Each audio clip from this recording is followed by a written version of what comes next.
the New Orleans Saints currently in mandatory minicamp.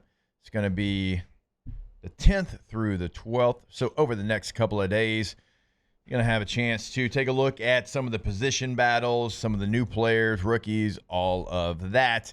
But anytime you have a quarterback competition, that is always going to be the top story. Headliner. It's always going to be what everybody eye hustles in a minicamp situation. And look, you got so much new coach, new coordinator, new quarterback coach, Scott Tolzien, who we talked with last week. You've got a new quarterback in Tyler Shuck. You've got, kind of still new quarterback in Spencer Rattler, only going into his second year there. So that is going to be the main focus. We've talked about that. We'll continue to talk about that. One thing that I'm paying attention to, though, is going to be the offensive line, because you have 4 first-rounders and a second-rounder. That's investment. That's a heavy, heavy investment. Trevor Penning's not an NFL tackle. We have seen that. We know that. They don't pick up his 5th-year option, but I do like moving him inside to guard. I think that, he can do a lot of things in the run game well. He's always been good in the run game. I think now you're protected on each side in both the passing game and the run game. But I think just pass protection, look, guard's much easier than being on an island and playing tackle. Like you have help with the center and with the tackle, and you have to use that help. You have to use their bodies kind of as protectors. And we do it all the time at the running back position. Like, I would use the tackle as kind of like, hey, I'm going to make sure like I don't get beat inside between the tackle and myself, right? So I can cut that off just by my body position. I can cut off that lane, and then it's like, do you want a bull rush or do you want to go outside and I'll just run you up the ring there? So I'm intrigued with the offensive line because you have so much invested in there. Yep. 4 first-rounders, and the best player, Eric McCoy, was a second-rounder. Honestly, I didn't even know we had 4 first-rounders invested in offense. That's incredible, right? Yeah. So, like, they better be pretty damn good. I know. That's what I'm saying. Like, and if you're not, that's on the scouting department, man. That's on the development. Now, this is a new coaching staff, so you're not going to hit on every one of them, but by God, you got to hit on one of them. You've missed 4 first-round picks. Yeah, you've missed a lot. Cesar Ruiz has not been consistent. Trevor Penning's having to move positions. Yep. Blag is somebody that you don't know yet because he's still so young in his career. He's more of a natural right tackle, had to play left tackle. And then you get Banks this year, so a rookie. But, like, you've got 2 that I would say are misses right now. Yep. In Penning and Ruiz. Sure. Well, so far, right? But you look, Scott Tolzien, the Saints quarterback coach, said it on the show like great last week. He said, we're in competition. Now, he specifically was talking about quarterbacks, but really for everything, offensive line, that you're talking about, everybody is you're in a competition, but it's about reps right now. Minicamp is no different than OTAs. It's the same practice format. Yeah, right.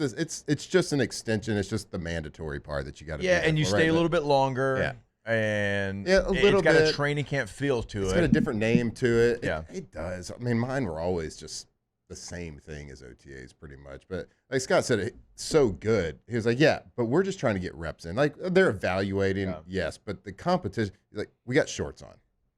Like, there's no pads. This isn't a padded situation. But for offensive linemen, that the same can be even more so for that situation. If you win in shorts as an offensive lineman, that's good. Like, because it's kind of set up against you. Like, you can't be physical. Like, you can't, like, in the run game, you can't lean on people because, like, you got to obviously keep your hands inside, and you can't really, knock them off the football because you don't have pads on. Yeah, and it's pretty amazing. Like, the offensive linemen, they were like, when you would go to practice without pads, shorts and helmets, they didn't like it because it didn't change. The intensity and the blocking didn't really change. They were just let us put pads on because we're gonna be banging shoulders anyway. Yeah, you got the spider pads that are nothing. Yeah, like, these help. Yeah, but look, I wore these when I was 4 years old playing flag football. Can I tell you one thing though? Like, as soon as OTAs and minicamp is over, that practice film, you might as well burn it. Yeah. You will never go back. You will never look at it. The coaches, after they watch the last minicamp practice, they're going to go back and watch it one time so they can teach coach one meeting with the players. After that, that footage will never be seen by another human soul ever again. Okay, because it doesn't matter. Nope. Like, you can evaluate. It gives the coaches an idea what to expect in the training camp.